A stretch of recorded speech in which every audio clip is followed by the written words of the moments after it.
Hello, everyone. Welcome to this week's episode of the DoubleClutch.ca podcast. I'm your host, Nick, managing editor of DoubleClutch.ca magazine. Hey. Thank you. I had such a good momentum going. Had this intro. I just needed to take that away from you. Thank you. See, I did it again. I hit him off again. Yeah, thank you. For those joining us, as you can hear, we are in studio today with Nathan and Caleigh. Oh my God, Callie's back! Oh my gosh, I'm so excited to be here, actually. Sweet. Wait, does that mean last time you weren't? No, but last time I listened to it and I felt like it really did not sound like I was excited to be there, but I was. It was a long day. It was Auto show, yeah. Oh, jeez. The auto show was such a beast of a day. For those of you wondering where we've been over the last couple of weeks, honestly, our schedules were just all over the place. Like, we just couldn't seem to carve out a time that worked for everyone to podcast. Plus, our cars were perhaps not the most... How are we going to fill an hour talking about the Nissan Frontier? Which, for the record, I really, really liked. Well, there you go. And that's about the most I can say. But I could maybe get 3 more minutes out of that. It feels old. That's why it's good. Yeah. There we go. Next topic. Anyway, we're back. We're back this week. We have a number of cars under our belts that we've driven over the past few weeks. So let's dive right in. And Callie's just here to offer her thoughts. Just a back. Offer thoughts and ask questions, because we like when you do that. Exactly. Okay, I will. Yeah. Exactly. All right. Nathan, you mentioned the Frontier. You really liked it. I did really like it. Let's get 3 minutes out of that. It's a truck. It's very truck flavored, and I like that sort of thing. Oh, it was orange too. It was it's very slightly updated for 25, so you probably didn't notice. I did not notice. It has like the most subtle front end refresh ever. It's just a tiny bit more squared off. I did not notice. I literally didn't notice that. Yeah. Like when you had to put them next to each other to see it, and even then it's kind of hard to pick out. Also, because the one we just had a few months ago, the hardbody edition, was already kind of different. So you wouldn't have noticed anyway. So it's extra confusing. Yeah. I see. But yeah, it's a very slight refresh. Inside it has the newer widescreen that we've seen on some other Nissans. I kind of like that, actually. So I like that. Otherwise, the dash layout's pretty much the same. And that's a good thing. They haven't gotten away from what was already working. Yeah. Like, it is the best kind of brain dead. Like, just big switches, buttons, knobs. Like, nothing you can't figure out. There is literally nothing wrong with buttons and knobs, and that Frontier has all the buttons and knobs. I loved it. Yeah. It's such just a dumb, honest truck. I love it's ridiculously heavy, as my dad calls it, like Armstrong steering, because it has barely power assisted. But it means it feels direct, and it's actually kind of satisfying to drive. You can feel things that are happening. This one is the Pro 4X, so it's their like off-roady version. Yeah. It's not like full fat, crazy, like throw it off a dune off-road, like the next vehicle we're going to talk about. It's more in the line with like Toyota's TRD Sport, or TRD Off-Road, the Ford FX4 package. So just basically like slightly knobbier tires. The pricing lines up with the rest of its competitors. It's like, what, just under 60 as tested? This one is just under 60, but this is the Pro 4X Luxury. Yeah. And I kind of like that you can get this off-roady package without the luxury stuff. You can get into it for like a tick over 50 grand. That is really fucking good value. With this big V6, with the ZF 9-speed, which is actually quite nice, with the Bilstein shocks, which are really good. This truck rides and handles fucking excellent. And a rear locker and skid plates. Like, it's not a weapon, but it'll do pretty much anything you want it to do. Yeah. So you and I really, really liked the 2025 Ranger. Yeah. In pretty much every flavor. Yeah, that's a great truck. So much so that was our truck of the year. Yep. How does the Frontier, which you also like, but albeit for very different reasons, stack up?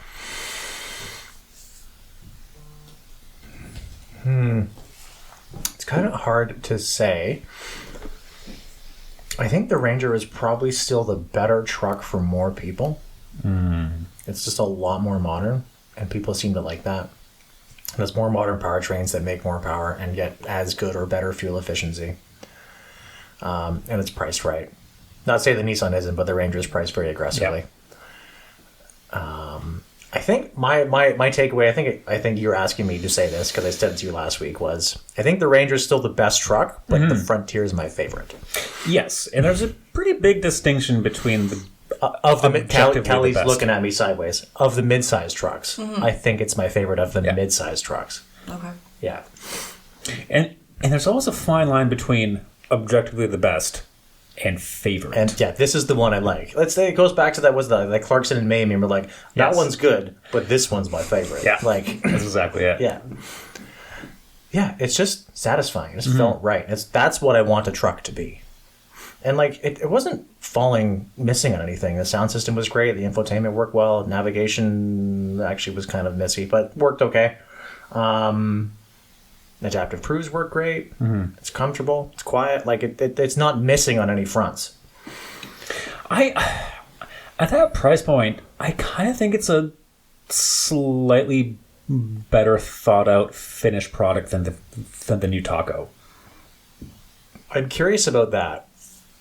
What I would like to see is a really, really, really base Taco on the fleet. Yeah, because we've had the base Taco, but it was manual. And I didn't like that. Yeah. There was like one up from base, but it had like sporty body shit on it and sports, like faux sport suspension. Yeah.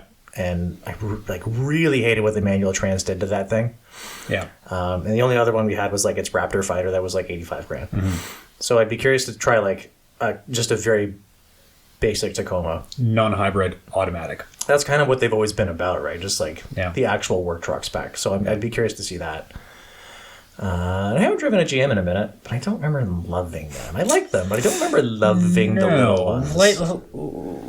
I remember the Canyon, Denali that you had. Yeah. The black one. Yeah. Love that thing. Yeah.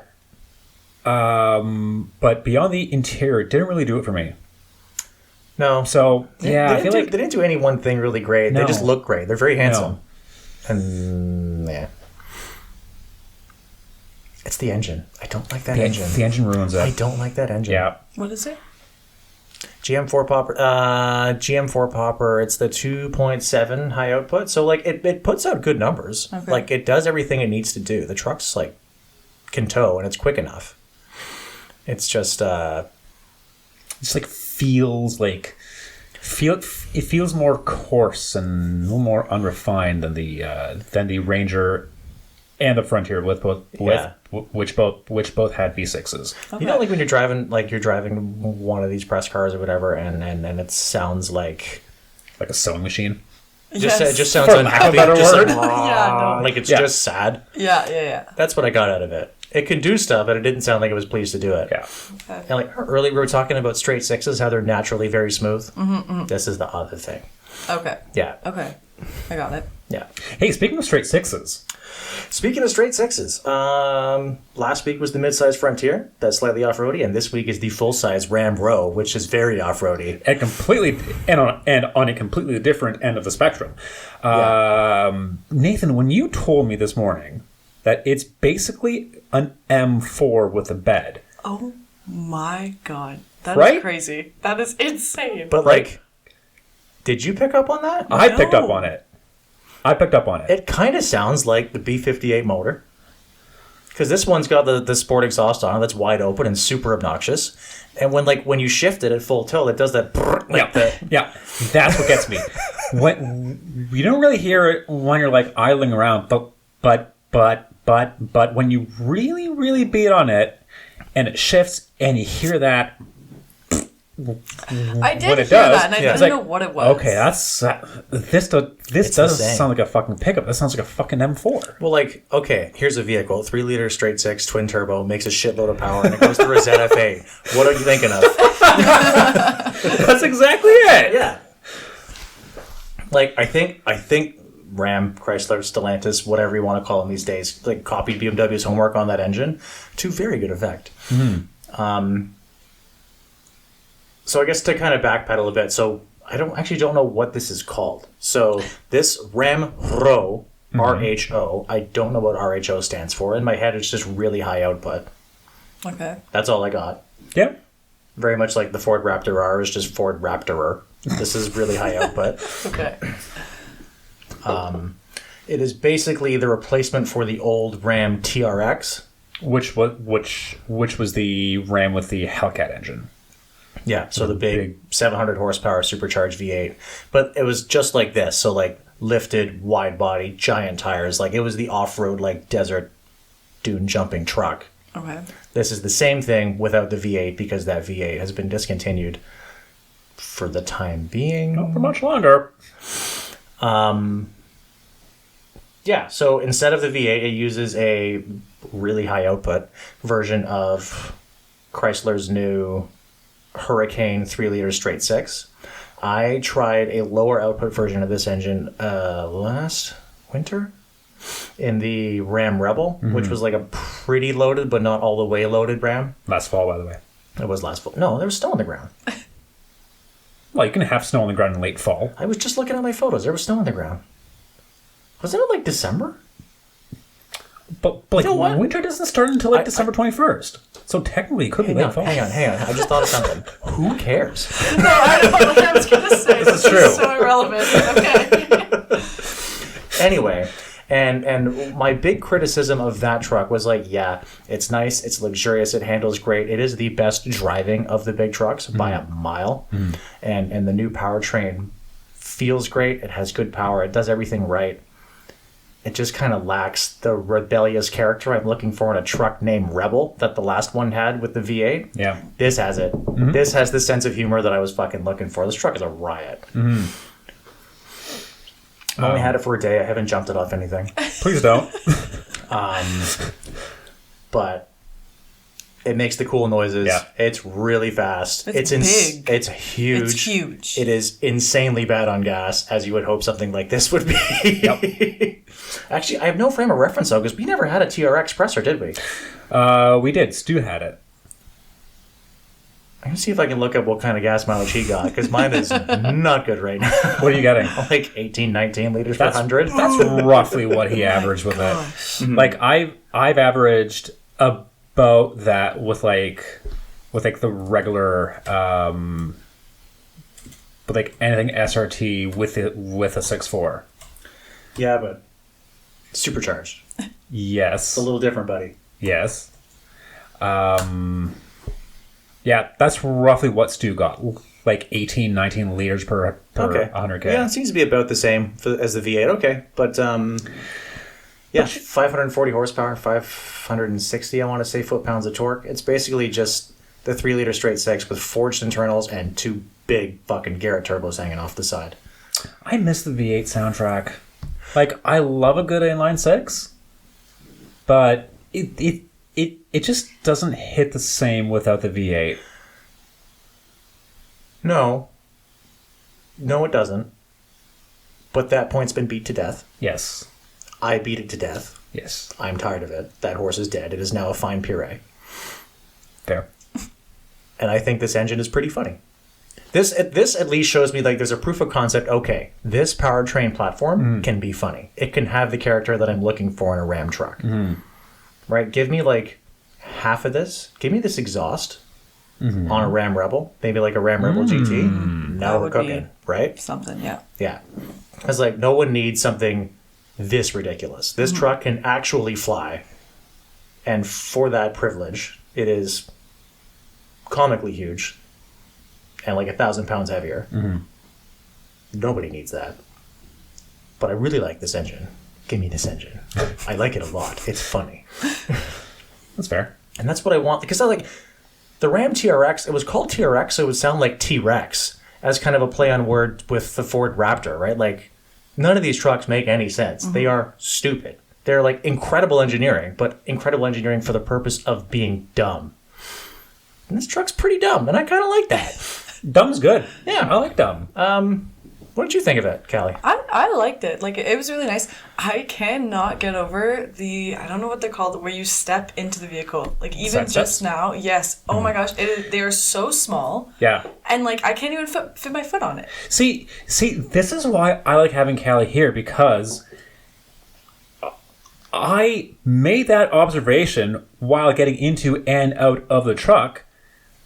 I thought to myself, oh, well, okay, these steps are a little shallow, but I stopped caring about it. No, But like, every time getting in and out of it, and because it's so lifted as well, like, Yeah. you know, it'd be different if it was lower to the ground, like, whatever. You don't Yeah. need to step on it. But I every single time I went to step on it, and I don't know, it was just uncomfortable. That I did not like. I love the passenger seat screen. I like that you can see the cameras. That was pretty cool. Oh, but no tailgate or No bed camera, yeah. Yes, yeah. that's weird. Yeah. So like, either there isn't one, or if there is, it's buried. It's not in the camera menu. I couldn't find it to save my life.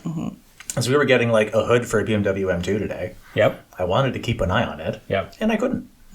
It's the only time I've actually wanted to know what was going on in the bed of one of my press trucks. And is I so couldn't weird. tell you. That's so fucking weird. To answer the thing about the steps, Okay. I'm like 90% sure they're meant to double up as rock rails. That's why like they're so close to the body. Yeah, which is probably why you don't want them sticking out that Yeah. far. So when you bash it off rocks, Yeah. it protects the rockers from getting rocked by the rocks. Do you know what I'm saying? Yes. Yes. I mean, that's the thing, but like, Yeah. this is also isn't like for what I would use this vehicle for. I'm pissed off at the freaking the steps. Yeah, but also like, But if that's what Yeah. what the vehicle's made for, then hell yeah, like do that. That's fine. yeah. But it's sick. But it is pretty cool. It is does sick. sound pretty crazy. It's huge, Yeah. and I feel like a dumbass because you don't never know where you are in the lane. But no, I did like it though. It's quick. That thing can boogie. It is. It really can. I feel like beyond the engine, say what you will about losing the V8, whatever.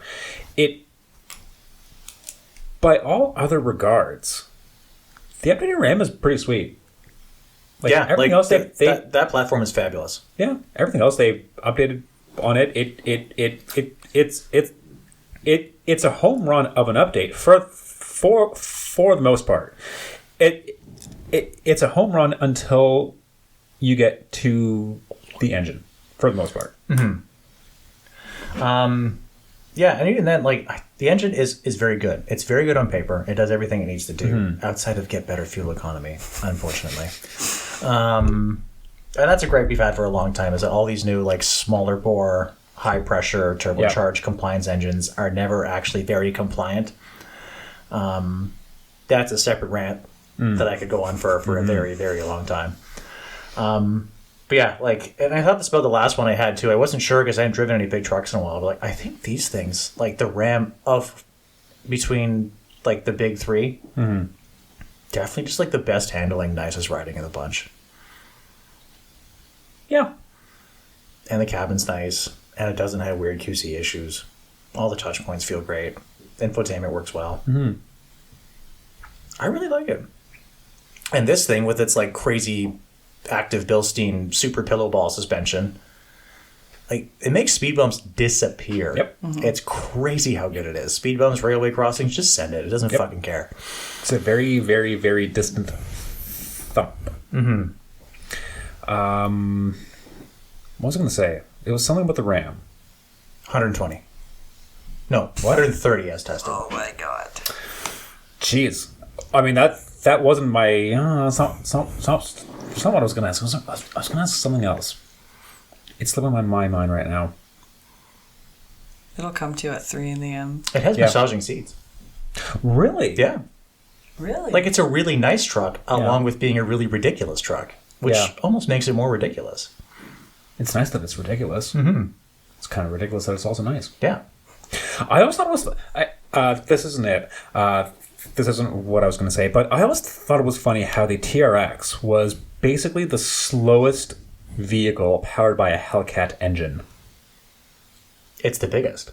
It's also the slowest. It's the biggest. That's why. Because they're all in the same engine, and it's the biggest. Yeah. Mass. Also, truck. There's not much you can... There's not much... there's not much room above 180 kilometers an hour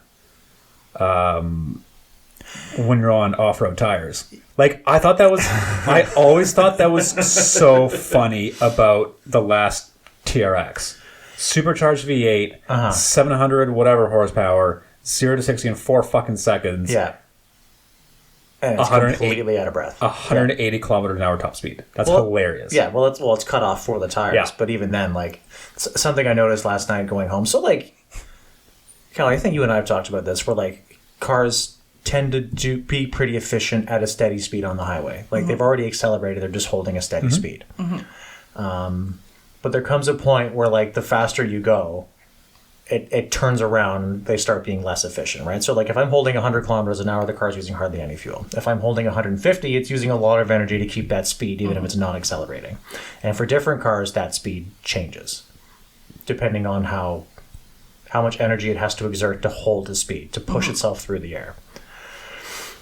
I was going home last night in the Ram at an average speed of 120 kilometers an hour, and my average fuel economy was falling off a fucking cliff. Oh my god. Oh my god. Rapidly. Why? But like, By falling off, I mean getting worse. right. Yeah. Right. But like, you have a fairly flat drive home. Yeah. But that is a brick Yeah. with fender flares on 35s. God. It takes so much energy to push that thing through the air that the turnaround point is like 115, 120. Jesus. That's like normal cruising. That's like normal cruising speed. Everyone know. goes. It's ridiculous. I fucking love it. It also has to push like so much boost to maintain that speed that it ends up being kind of a net negative. Yeah.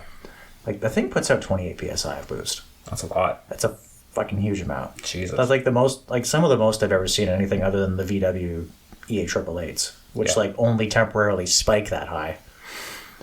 This is 28 psi sustained. It's like it's a lot of pressure going through this engine. Big fucking snails hanging off of that.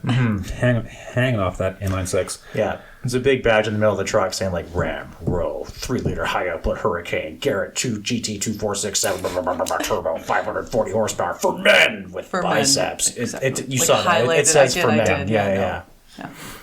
Definitely Ram for men.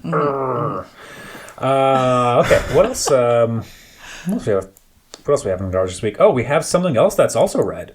Speaking of red utility vehicles, it's less for men.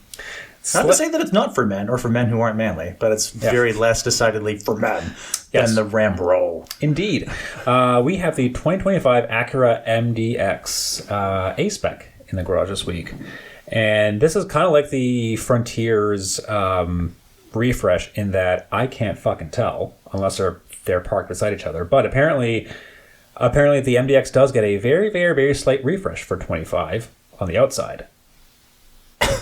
But on the inside, that's where you see the biggest changes.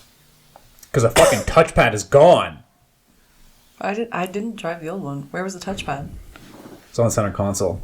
Oh. I had to look. So when we were setting up to do this podcast, because I took this MDX out today to shoot it. And I remember hearing like on these new 25 Acuras, everyone's like, "Oh my god, the touchpad is gone, and now it's a touch screen." No. One, who cares? Enough people apparently to complain and it finally changed. These people are wrong. Two, it looks the same. The layout's exactly the same. The only difference, I looked, is that where there was now an enormous wireless charging tray. Which, okay, it's so big. It's comically I don't know who's doing their iPads. You could charge a laptop on that thing. It's absolutely. fucking gigantic. Well, you had to fill that cubby somehow. So before, that's like the little like horizontal cubby in the front. Yeah. And like some of the wireless massive pad. Yeah. So that was sort of broken up into a slightly smaller wireless charge pad and a small trackpad like on a laptop with a wrist rest that like floated over it. Okay. I actually really liked that. It didn't work very well, but I liked it. I feel like it's more of a you problem than a... And I don't... Was the screen like non-touchy before? The screen was non-touch before, and it was a little further back because you didn't have to touch it. Right. So they could get away with like doing a slightly further back screen, so it isn't. So it's more a little more in your line of recessed in the dash. sight. Yeah, I see.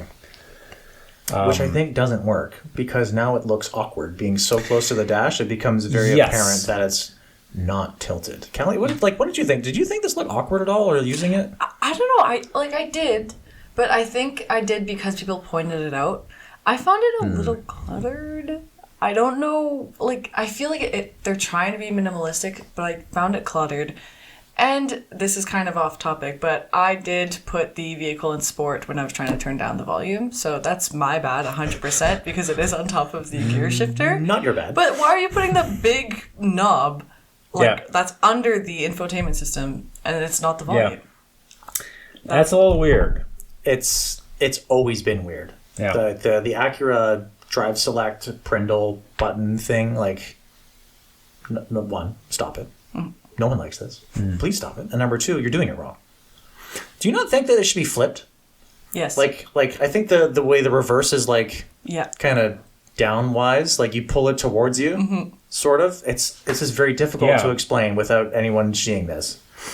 But it's set up so like there's a park button. Reverse is almost like a toggle that's like kind of unseen, but you pull down towards you, and then neutral, and then drive is a big, huge button on the bottom.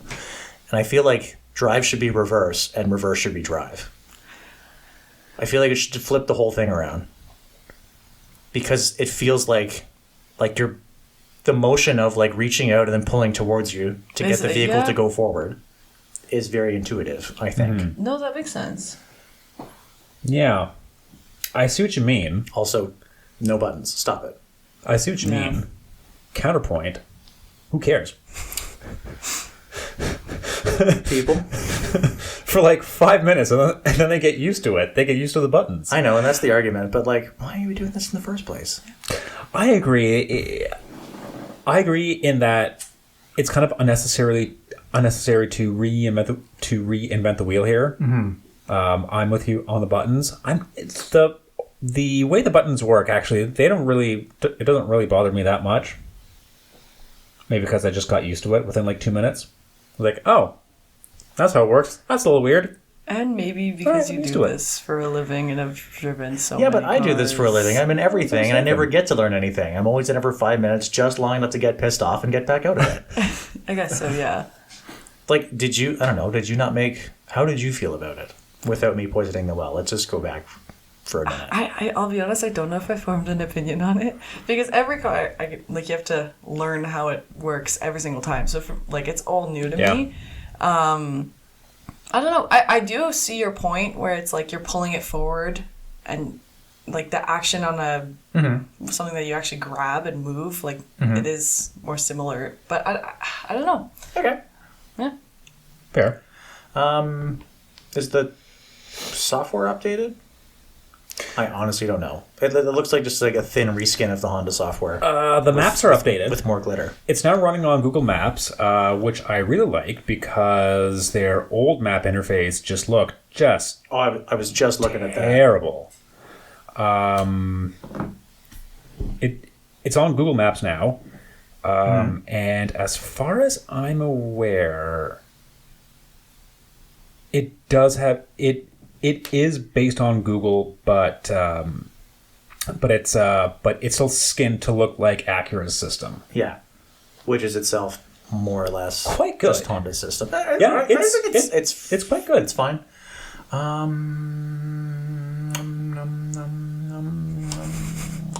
Is this thing based on the Pilot, or is it a bespoke chassis?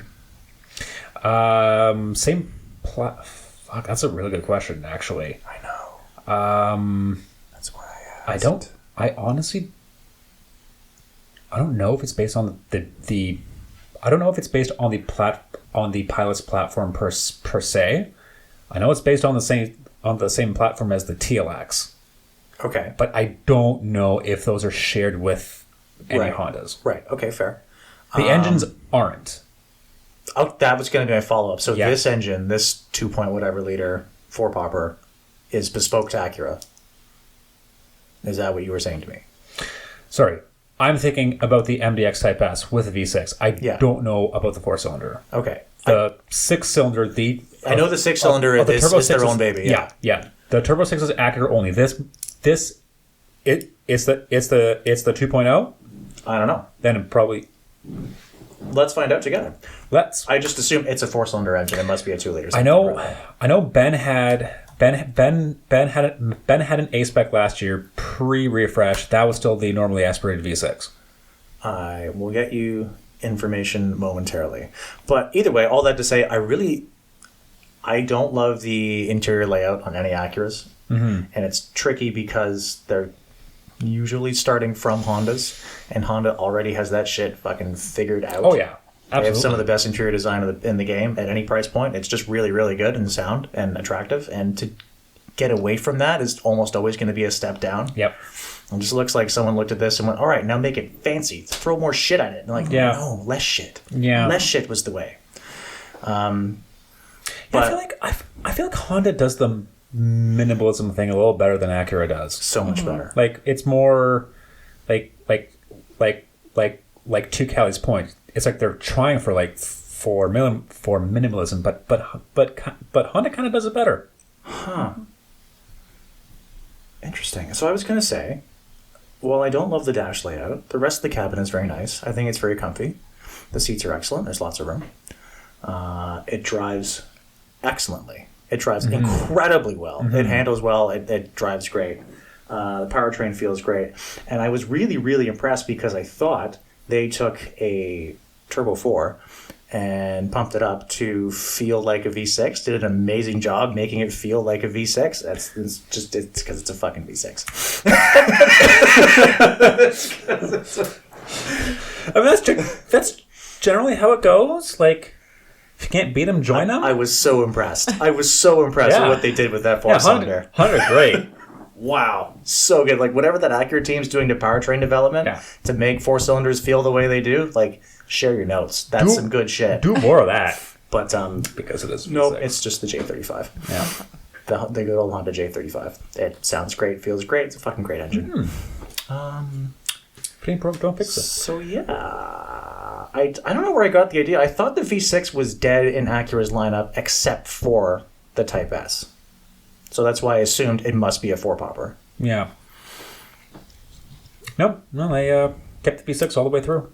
Which is very surprising considering in 2025 you can still get a normally aspirated V6 in the segment. Mm-hmm. Especially since, like, Lexus ditched the V6 too a while ago in the RX. That's right, they did. Yeah. So it's kind of it's surprising that Honda's still kind of sticking to their guns with the V6. I'm not mad. No, it's a very good engine. Best four-cylinder I've ever driven. Very smooth. Sounds great. Like, wow, I was so taken aback. Absolutely. Speaking of V6s, the one that I'm in has a V6 as well. Really? Yeah. I thought that was a four-cylinder too. Okay, so I really got to check my notes. It's funny you mention that because, context. I thought it was a 2.5. See, that's the thing. I'm in the Genesis GV70 3.5T Sport Plus. It's a very long way to say it has a good engine.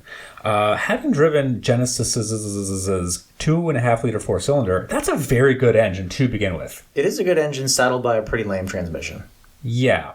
Like, really disappointing. I wanted to like it so much. Yeah. So I wanted to hog this one because I really liked the GB70 when I drove it when it first launched. Mm-hmm. But it's been a few years, so I was like, all right, you know what? I'll hog this one. See if I still like it 3-4 years down the line. Mm-hmm. It's still really fucking good. Not quite as polished as I remembered it, but still a really, really good value. How much is it? $80,000. Fuck off. 80 fucking grand. Really? Yep. That's really good. Yep. That's really good. Oh yeah. Like as tested. As tested. And because it's Genesis is all in pricing, it's just $80,000. Just 80. That's it. Holy shit. Plus tax, but destination options, whatever, they're all factored in. That's all baked in. It's all baked in. Damn. Yeah. Damn. Like, I would have that over a GLC. Is that more like GLC or GLE sized? Like, is it compact or GLC mid-size? size. So this is GLC sized. Not quite a GLC 43. Well, I guess it would be kind of sort of on the same. It is kind of like plane meant to on the be this GLC 43. sporty thing. Yeah, It has carbon fiber trim, so you know does it's have carbon cool. trim. That's the thing.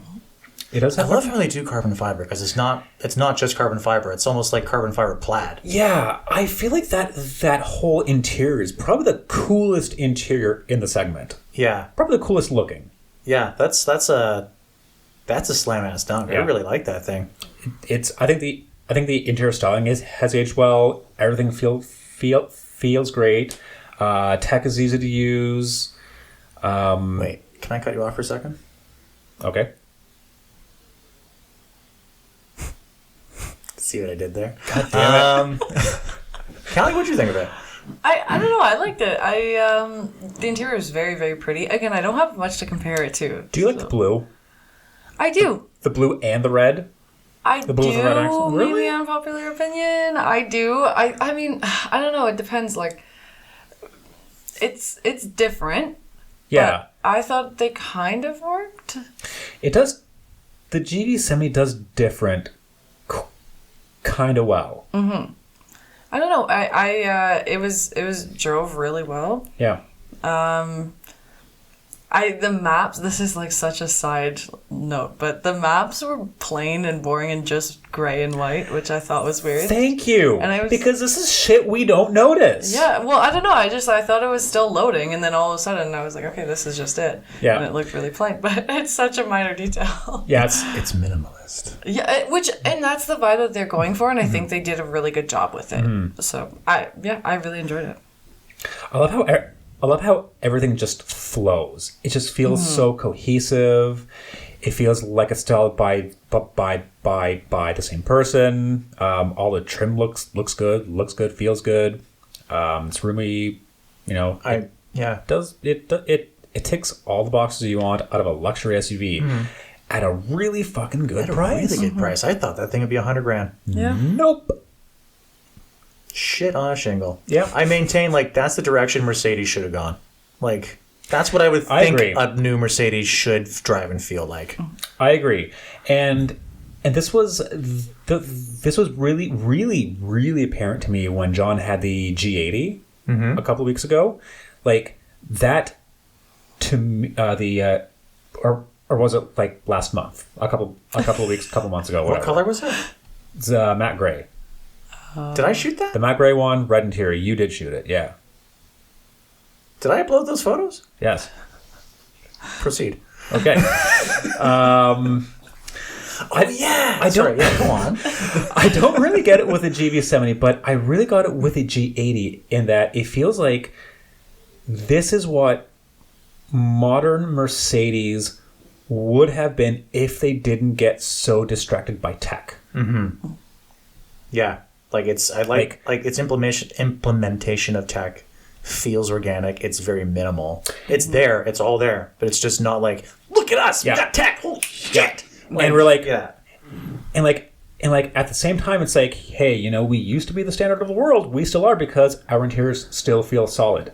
But you don't get that sense with new Mercedes. I'm not gonna get into it because we've beaten this to death. That horse is past air. episodes. Like, it is like dust. Like what Genesis is doing is like it seems to me what modern Mercedes is in perhaps an alternate universe. Yeah, Where they didn't get distracted by tech. I'm so impressed. The only thing that's ever kind of like held me back with Genesis That's a good way to put it. Yeah, Genesis. is okay, you were a new brand. You were trying to break out and make an impression in the luxury market. Traditionally, when brands try to do this, they undercut the competitors slightly. Mm-hmm. And that's something I always felt Genesis didn't kind of do. Just like met them at face value and been like, we got a better product. And like, you have a very good product. I don't know how much better it is. Mm-hmm. This thing being $80,000 fucking turns that upside down pretty hard. Absolutely. Yeah. because the GLC, which I'll say is very good looking. I think it's probably the best looking of the bunch. Yep. But it doesn't have 6-cylinder power at any capacity anymore, right? Correct. Right. Yeah. And I think like this engine adds like a significant extra edge of refinement over any of the 4-poppers, save maybe for BMW's base 2-liter, which is very good, but also feels very synthetic because there's so much artificial sound pumped in. This feels a lot more just kind of natural. It tips in like an old Mercedes. It has a very similar throttle calibration. Well, that's the thing. It feels like what Mercedes should be. Yeah. I had a point. How much Imran had the X3 M50, the other 6-cylinder in this class? That was 90-ish. That was also 90-ish. I think it was like just. Actually, no. I think it was just over 90 as tested. Right. And granted, that thing was very good and is much, much, much faster. A vastly better performer. If you're looking for performance in a small SUV, get that one. Yeah, that's the one. Yeah. But like, I feel like this does like the best of both worlds. Like, it's a competent enough chassis, it's a competent enough powertrain. It feels right in a package that, I don't know, looks and feels nice. It looks and feels luxurious, and not just look at me. Yeah, it's aged well. I think it's aged well. I think it still offers incredible value. I don't know if it's just me. It just seems like it rides maybe a little stiffer than I remember. I remember. Tell you. Last one I had was electric, and it was like 2 years ago. And you had like you had smaller wheels on that thing too. It was like 19s or something versus 21s on this thing. Yeah, this thing rides pretty nice from what I recall. It rides okay. It's a little firm, but not like overly so. But just the value proposition, just unbeatable. Is it updating for 25? I feel like not this next year. Oh, really? Okay. 2026. I thought it was updated because it has more like the climate panel being capacitive the way it is, but not overly obtuse. I thought that was new. It looks new. I like it. I don't know. I think that was. I'm pretty sure that was there from launch. Yeah, I'm pretty sure that was there from launch because it started with a new G80, which came out about 2021. And then the GV70 came out like not too long after that. Right. So I think the climate panel is the same as it was before, but for 26, correct me if I'm wrong, but they're getting the whole widescreen layout. Oh, like the GV80 got. Yes, and minor refresh on which I think they implemented really well. That's the thing. As far as like combined screen things go, I think Genesis's treatment is probably the best way to execute it. But everyone else does it, and I'm kind of sad that the separate binnacle for the instrument cluster is they're not doing that anymore. Yeah, I like how they set a design tone that was so successful that they haven't had to deviate from it very much. And even when they do update it, like they did with the GV80, and are going to do with this GV70, it's not apparent. Yeah. Like you're going to a completely different display layout. It's like a huge change, and most manufacturers would completely relay the whole dashboard around it. Yeah. And with them, I didn't notice. Yeah, it just felt. It just feels. There's no. Oh, this is the new one. This is the old one. This is dated. Yeah. Oh yeah, nice. Okay. It just still. Yeah. It just still feels new. It still feels fresh. Yeah. Doesn't feel outdated at all. It's timeless, like good premium design ought to be.